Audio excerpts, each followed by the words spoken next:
Everyone has an opinion about AI, but very few people know how to make it actually work inside a real company with real data and real consequences when it gets things wrong.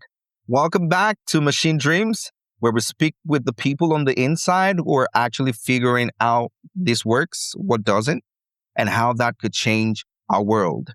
My name is Kolawole Samuel Adebayo. I'm a technology analyst covering AI, cybersecurity, and enterprise technology. And as always, I'm joined by my remarkable co-host. Hi, everyone. I'm Leah Stern, global communications strategist and former venture capitalist. Hey, Sam, how are you? Very well. Hi, Leah. It's good to see you. We're back in season 2, and it's shaping up to be really exciting. So I'm excited about what's going to happen this season. Yeah, and it's great to be back at it. Today, we're joined by Felix Van de Maele, co-founder and CEO of Collibra. It's a data intelligence company valued at more than $5 billion. Felix started the company back in 2008 and has spent more than a decade helping some of the biggest organizations in the world get their data in order, which, as it turns out, is the thing that decides whether all this AI actually works. Felix, welcome to Machine Dreams. Happy to be here. Thanks for having me. Great. Thank you for joining us once again, Felix. So let's start simple. Everybody who's listening or watching now, almost everybody, has probably heard about AI making mistakes. But for someone who doesn't live in this world, who's not, listening to AI or talking about AI every day, what does it actually look like in a day-to-day when AI makes mistakes for a company or a business? Yeah, absolutely. So I think by now, most of us probably have experimented with AI in our personal lives. I think we've probably all used some form of AI tool. Now, often the stakes aren't as high, right? We were kind of using it to kind of ask some questions, but in an organizational setting, especially if AI use cases become more advanced, more mature, the stakes get a lot higher, right? And if we think about when does AI truly impact the productivity, impact the business, it's when we can trust it. And this is, to your point, Sam, exactly where often companies are really struggling. Getting AI to answer simple questions is one thing. Relying on AI to actually take actions, make decisions that you can trust is a whole other thing. I think where we see the most challenges today is having to double check what an agent is actually doing. Now imagine if you have to double check everything that's happening, of course that's not going to scale. And that's a real tax on organizations. We think of it as almost the hallucination tax, right? If AI hallucinates, if we can't trust it, we have to babysit it, and that's not the intention. And that's a real struggle that organizations absolutely have to fix. And with that being said, I know the firm is trying to position itself as the nerve center for AI agents with your launch of AI Command Center. Tell us more about how that works. Yeah, think of Collibra as this kind of AI control plane, right? And ultimately, it's all about kind of trust and confidence in AI. And there's a couple of components to that. If you think about an agent, an AI use case, it's really important to have trust and confidence and quality of what you give to the model, and then have really a lot of confidence in what the model does with that data to actually what it outputs, what it decides, what it provides. And so if you think about large organizations, they need to govern, they need to trust both sides. They need to trust what goes in, and need to be able to trust what goes out. And so if you think about what comes in, what typically the industry calls that as context. And we know by now that context is absolutely critical because the models have gotten really, really strong, right? And I think it's been clear by now that the models are no longer the constraints to drive AI adoption in organizations. The models are really strong. Think of it almost as a model getting to almost a PhD level intelligence. But we all know it's not a guarantee that if you hire a PhD as an employee, if you make that analogy between an agent and an employee, which obviously is not perfect, but if you hire a PhD level of qualified or educated employee, that doesn't guarantee that person is going to perfectly know what to do and have it correct all the time, right? They might be really smart, but you have to train them, right? And that's exactly what companies need to do. The models are really smart, but they have to train how the model should operate in their organization. And that doesn't go away. And that's the biggest bottleneck, right? If we don't do that, either the model doesn't know and they'll hallucinate and you have that hallucination text, or they do, but then it can become really costly. And that's the other big theme that we started to hear about, like this token consumption becomes a big topic. Tokens aren't free. AI isn't free. And so it's not just about deploying a lot of AI or call it token maxing. It's all about how do we use tokens effectively and efficiently. And as many things, at least in my life, it's a data problem. This is again a data problem, but it's interesting. Again, going back to the analogy with let's say the PhD educated person, the training the model requires lots of data. The more data, the better, right? And we all know OpenAI, Anthropic, Google, they're training on the entire internet. And almost the more data, the better. And that's becoming a bottleneck. Now, within an organization, it's not about training the model. It's about training the model how to operate within the organization. It's not about more data. It's about the relevant data. It's about high quality data. Accuracy, relevance becomes very, very important. And that's a real struggle and challenge that companies are now facing. Great, Felix. There's a lot to unpack right there, but let's go back to what you said about babysitting AI, which is, the old conversation about hallucination attacks. On the individual level, a lot of creatives come to me and they say, Sam, we're using this AI chatbot. You've been talking about using AI chatbots for our creative processes, but now we're finding that, well, when we use these AI tools for the things that we do, we have to now go back to check out the results or outputs, and we're spending more time actually fixing these mistakes. Rather than more time that we would have actually spent if we, just did these things ourselves. And I'm thinking about what that could mean on an enterprise-wide scale, and you just ran a survey with Harris Poll. And, one of the numbers that jumped at me was that in the survey, it said that more than half of the decision makers that were interviewed said that they personally have to step in and to fix AI's mistakes, which is alarming when you think about it. So, can you really tell us about this hallucination tax and how businesses, or individuals even, can get around it? Yeah, and that's exactly a problem. If 50% of the people feel like they need to babysit what the AI is doing, it's not going to work, not at scale. So we have to fix that. One is what I just talked about, is providing the right context, like training your model to know how to use the data, what to do, and that's one way to really improve that number, so it doesn't hallucinate as much. It just, you need to train it, so the hallucination goes down. The other, I think, important, and that's what you said around AI governance, is you can't guarantee that it's never going to make a mistake, right? And so you have to put in place guardrails to make sure if the model doesn't know what to do, or if it does something that it's not supposed to, it doesn't require a human to kind of validate everything. But you can do that at scale. And this is also why AI governance becomes really important. And this is exactly what I'm seeing at large organizations where they are struggling with that hallucination tax. It's not just about it requiring people. It's also about, like, we can't see everything. And so if there's a risk that it does something that's not supposed to do, if it's handling customer interactions, we just can't take that risk. So we need to put in place guardrails that if something happens, we are 100% sure that we can stop it, and it aligns to our AI policies and how we think the AI should behave.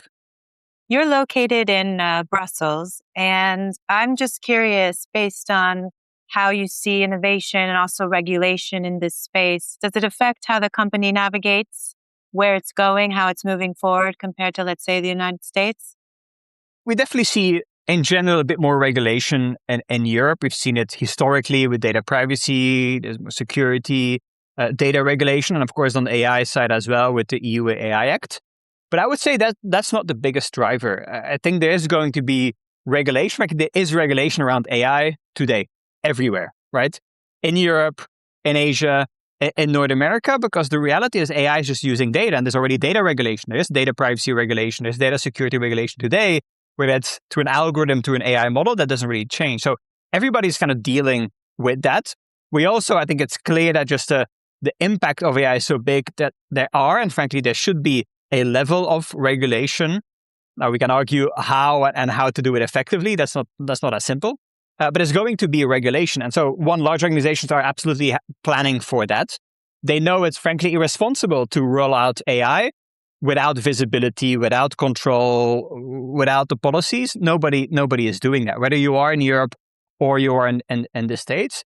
But I will say I've seen it significant change of the last 18 months or so with customers that, let's say 18 months ago, it was more of a check the box. Yes, we need to comply to the new regulations. And obviously we'll do that.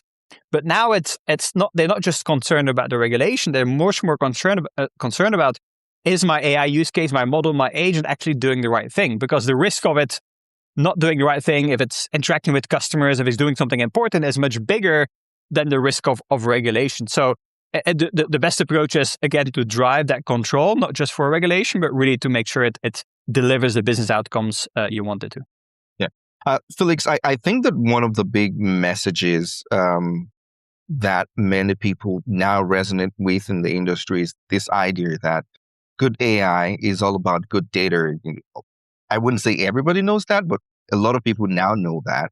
But I think that you're now pushing it even further and saying on the enterprise level, it's not just about how good the data is, but it's also about the relevance of that data to what you're doing. I want you to kind of unpack that and tell us what you mean about the relevance of the data, because there's a lot of people who are listening now, and there's a lot that they probably can take away from that. Yeah, absolutely. And it's data. I think we often make the mistake to think of data as a volume problem. Just more data is better, and we have to find a way to deal with more data. And of course, more data is often better, but it's not only a volume problem. And that's especially true with AI. Like I said, when you're training a model, often more is better. When you're or supporting a model in an organization, it's much more about relevancy, but also having that broader understanding. They call it context and knowledge of how the organization works. When we say a customer, how do we define a customer? Typical example, right? The model doesn't know that because that's very specific to our organization. If we don't teach the model what we mean with customer or churn or any kind of metric, it's not going to know. And so the semantic grounding, or people call it the ontology, people call it the knowledge graph. There's a lot of terminology. People call it your company brain, right? Again, lots of kind of terminology that people use, but it's so important to build that broader kind of company knowledge to ground your model in your organization's reality. So it's not just about the data in the traditional sense. Obviously, we need to connect our data to the model. It's a lot about knowledge, things that are typically locked away in emails, policy documents, processes, SharePoint, Confluent, Teams, Slack, and a broader knowledge becomes equally important. And the way companies are dealing with that is, again, and again, it's interesting because it almost comes full circle with what we've been doing for so long, is we need to build these semantic models, these ontologies that kind of capture what our data means. And so we can train our models and our agents so they interpret that data correctly. Otherwise, again, they'll hallucinate and we'll have the same problem that we just talked about. And you and your firm are kind of branded as, seeing ahead of the future. You've been in the game a while. You kind of envisioned what was happening in the space. You've worked with McDonald's, Credit Suisse, Adobe, major players. Tell me, what have you learned along the journey since founding the company about the process of working with these large multinationals and how they're using AI to further their business? Yes, that actually the core of the problem often stays the same. It just represents in even bigger ways. And so when we started 2008, you might remember financial crisis, and we started to work with all the large banks because they had to prove to the regulator that this number on this report, they could explain how that number was calculated. And that's a complex problem because it comes from hundreds of different systems, combined, is calculated to end up in that number. So traceability, lineage, quality, ownership, very, very important. And so that's how we started working. It's a data problem, a data governance problem. Now, fast forward 15 years, I'm skipping lots of steps. But with AI, again, same problem. AI says it does something, it says something, but why did it do that? Can we trust that it does the right thing? And so the same problems around trust, around traceability, around lineage, around quality kind of comes back over and over and over again. And so it's interestingly, the use cases on top of data just getting bigger and bigger and bigger. And this is why it's still so exciting after 18 years of doing this, we're still kind of in the middle of, I think, where the industry is going, and the problems only get more exciting, I would say. Felix, interesting question here. Two words that often come to the fore every time I've heard you or other experts in the industry speak about some of the things that you're doing. Two words, ontology semantics. What does that really mean in simple terms? That's a complex question because I agree. If you ask 10 people what they mean with ontology, you get 10 different answers. I mean, Palantir obviously educated the market a lot around kind of what they mean with an ontology. If you go back to kind of the formal academic definition, people call it a shared conceptualization of the world. Like, how do we represent the world? Now, how you actually do that, there's lots of different levels of formalism that you can add to that. All the ways to description logic, if you will, of how to actually represent the world so you can reason on top of it. Now, ultimately, I think in a simple terms of how do we explain how, not the world necessarily, but our company works? What is a customer? A customer buys products, a customer has orders, a customer pays through invoices. How do we kind of represent that model of how our company works in a way that not just people can understand, but also machines can understand? And there's lots of different ways to do that. But that's really kind of a shared understanding of how our company works, is I would say the easiest way to think about it. I read an interview that you did where you kind of gave tips or said what you look for when you're potentially hiring new employees, how AI efficient they are. To our listeners that maybe are trying to stay on top of things, what would you say are like the most important tools that the new job market seeker should be available and aware of as they go in to take jobs in tech? It's such an interesting time because the world's moving as quickly. Frankly, I have a hard time keeping up. Like, I don't know if I'm actually the right person to ask, because we actually hire quite a lot of young people now out of school.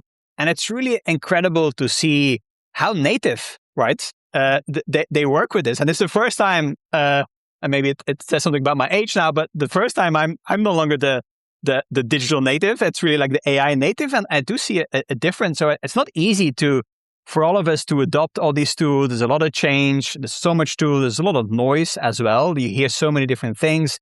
Like, how do you see the forest between the trees? Is really difficult right now. But we've had a lot of success hiring kind of really young people that have like this kind of completely open perspective, right? And they're almost not burdened sometimes with some of the experience that we bring doing this for a long time. So it's almost, if I can kind of, for myself, learn from that, like, how do we unlearn some things, right?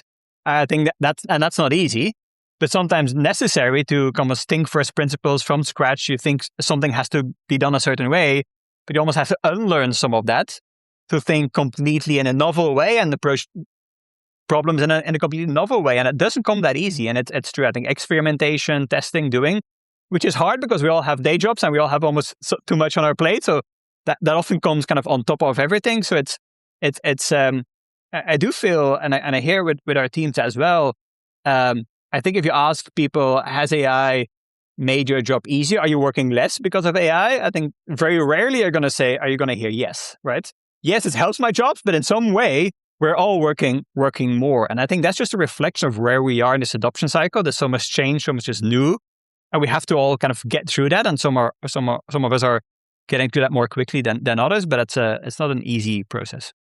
One thing that I have noticed is almost every big company now suddenly has someone with AI in their title. It seems almost like everyone is rushing to have someone with that chief AI title. Why is there such rush? If there's a rush indeed, creating such roles. Yeah.